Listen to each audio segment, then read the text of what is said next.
海蒂式威廉攻心計，休學轉校黐上流啊！咁啱嘅。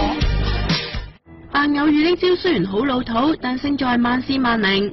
有報道話海蒂都用呢招先追到老公威廉嘅咋。英國星期日郵報皇室記者喺新書度大爆海蒂追威廉嘅過程，話佢用盡心計先識到威廉。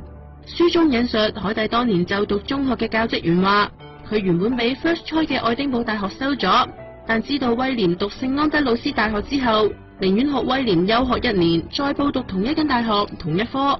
同時又透過朋友參與上流社會嘅學生聚會，終於俾佢喺1999年成功識到威廉啦。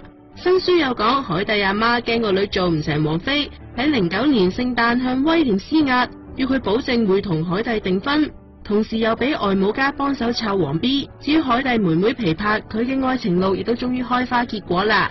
有傳佢同拍拖半年嘅男友已經喺7月訂咗婚啦，明年春天就會出嫁。外界預計皮帕會喺30歲嘅生日，即係今個星期5公佈喜訊。不過大家更期待嘅係，究竟海蒂會唔會做